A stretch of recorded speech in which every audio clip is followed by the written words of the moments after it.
evening, my name is Eric Nsigiti. First, the headlines. At least 640 primary and secondary schools in Malawi have no clean water. Vice President Saulos Chilima held talks with timber millers. And National Commission for Science and Technology awards grants to Malawian researchers. We also have the latest in international news. Please do stay with us.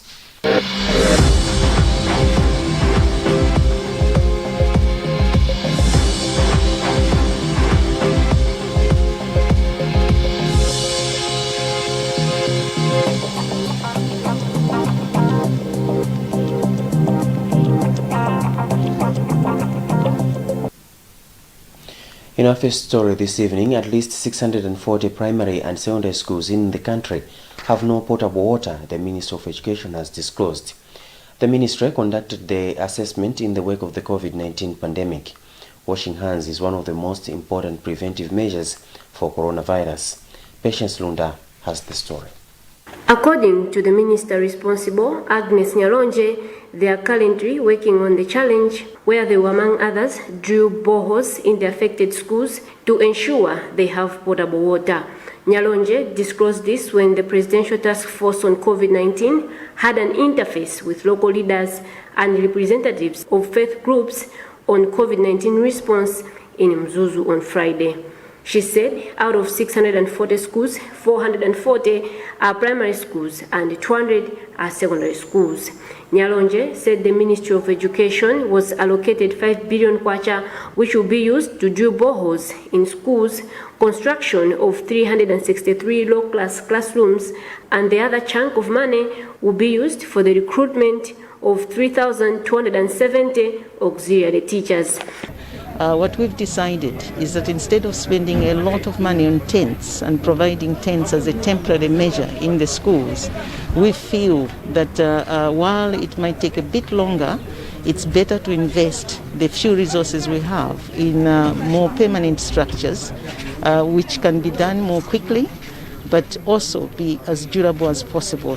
Commenting on the interface with the chiefs and the faith leaders, Minister of Justice Titus Mvalo said it is imperative for the Presidential Task Force on COVID-19 to present their findings to the public through community leaders because their views are a mirror of a common man. The engagement with the traditional leaders and the religious leaders is very, very important because these are the leaders that are with people in the villages, in churches, everywhere, in markets. They are with people and people listen to them. On his part, Paramount Chief Kyungu of Karonga District said government needs to provide resources to local leaders to help in identifying problems that have arisen due to the COVID-19 pandemic. Meanwhile, the Ministry of Education has directed that schools should remain closed for a fortnight following results of an assessment by the Presidential Task Force on COVID-19. A meeting between Vice President Saulos Chilima and the reformed Timber Millers Union has solved 80% of the union's challenges. The challenges bordered on log prices and about 102 million kwacha in unpaid debts the union owes the government. On Thursday, the group of timber millers operating in Chikangoa Forest said the meeting had solved many of their challenges, as Feston Maigezo reports. The group's president, Paul Tamazale, says they now owe the government around 102 million kwacha, but they are failing to finalize settling the debt because they no longer have enough trees in the forest to harvest. The debt was around 196 million kwacha as of 2018, which accumulated as a result of some members defaulting government royalties from the trees harvested. Our foreign-based companies are buying logs at $10 per cubic, and Malawians are buying at 10,000 kwacha per cubic. What we've actually agreed with government that we will also, as Malawians, we will also be buying at $10, which is acceptable, and we're happy with that because there's no way foreigners can be buying logs at a cheaper price than the local companies. Apart from Chilima, the meeting was also attended by Minister of Forest and Natural Resources Nancy Tembo, who said they are working on a win-win solution for both parties. Some of the outstanding issues include a request from the Sawyers to review the concessions held by foreign-owned companies in Chikangawa Forest, particularly Reply Limited and AKL Timbers. The union wants indigenous Malawians to also be allocated more land in the Vipya plantation to manage as concessionaires. The 53,000 hectares Vipya plantation has about 12 concessionaires.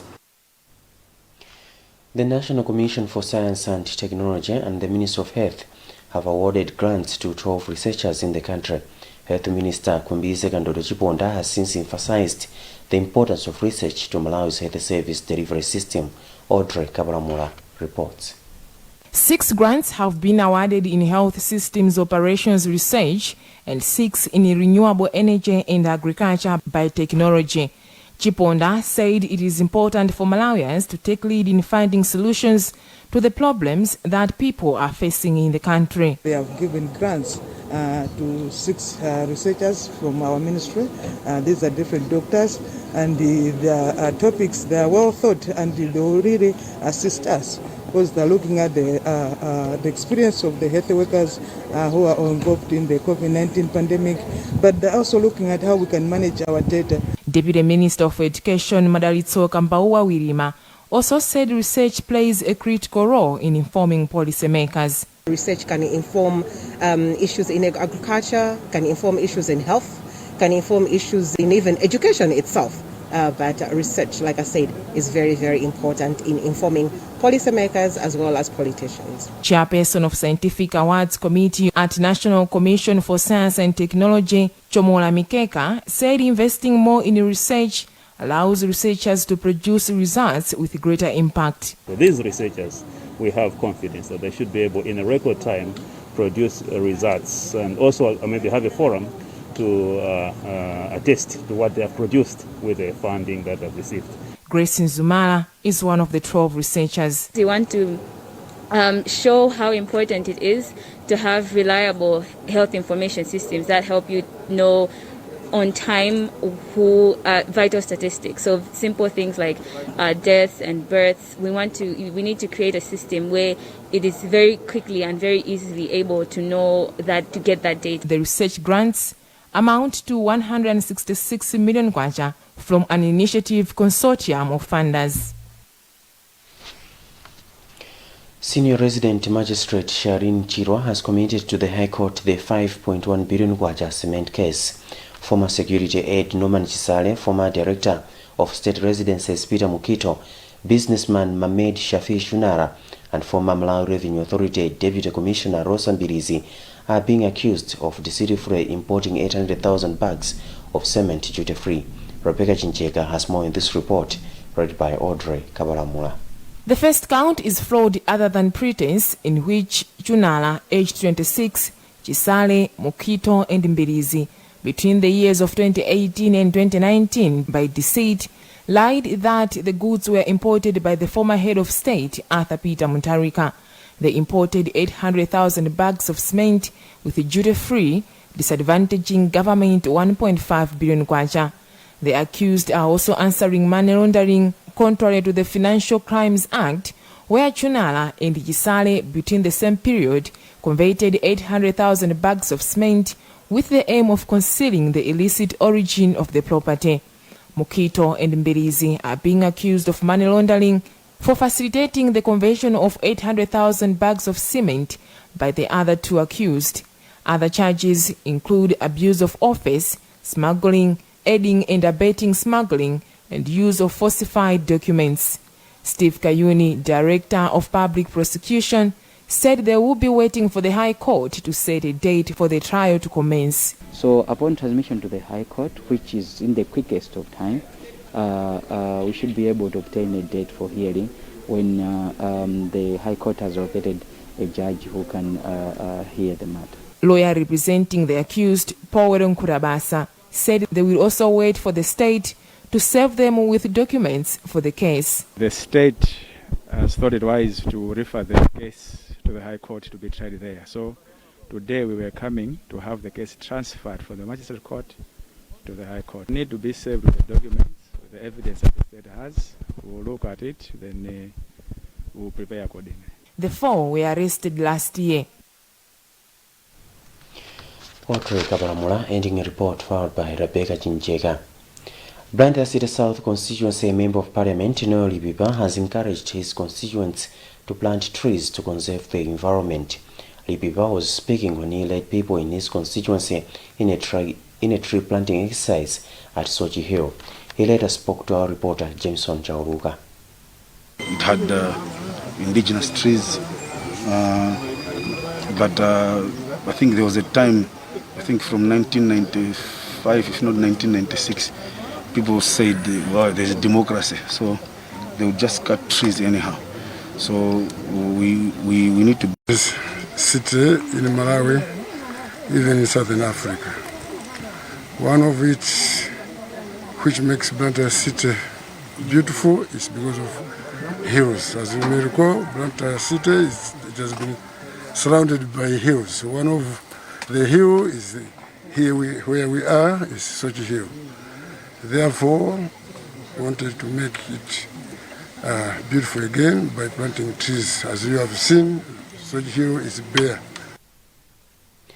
In other news, a group of organizations on Friday planted 1,500 trees around Moody Dam in Blantyre.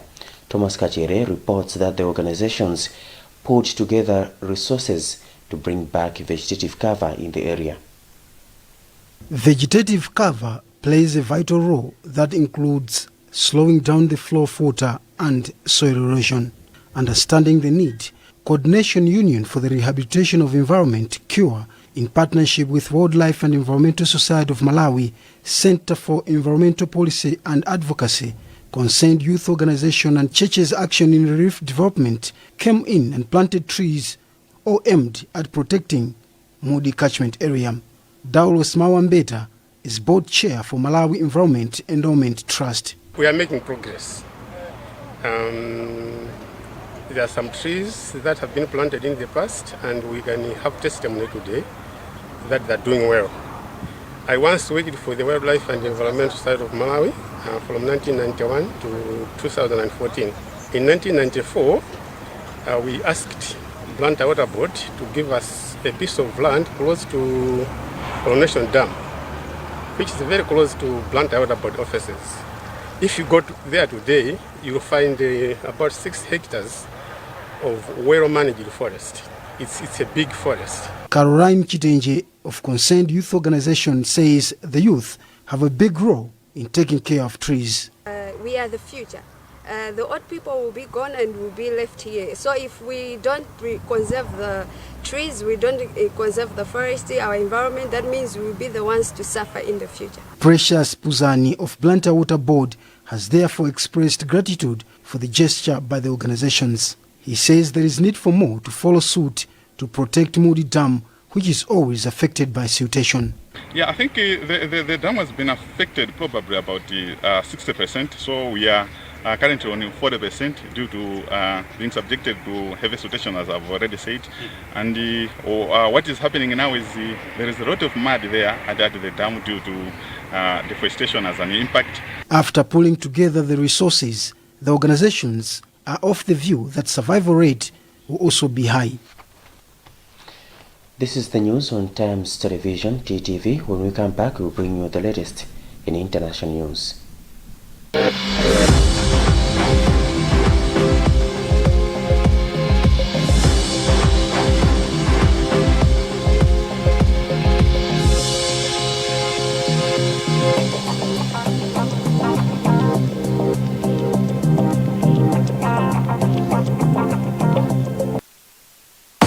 To achieve great things in life, you must do little things every day, like the 1, 2, 3 with Colgate. 1, wake up. 2, brush up. 3, smile through your day with a fresh breath and strong tea. Smile through your day with a fresh breath and strong tea. Do the 1, 2, 3 with Colgate and give yourself a future to smile about. If there's one thing that all soaps do, it's wash. From buckets to basins, bathrooms to streams, and everything in between. All soaps wash. Yes, but Protex is different. Its reinvented formula with flaxseed oil boosts your skin's natural anti-germ defenses by 10 times more, protecting you against 99.9% of germs. So what keeps us healthy? Protex! Good health starts here.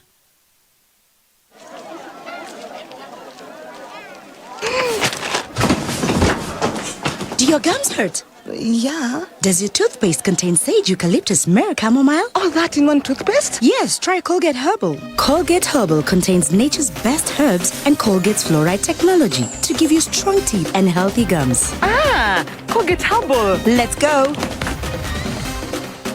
Colgate Herbal for strong teeth and healthy gums naturally.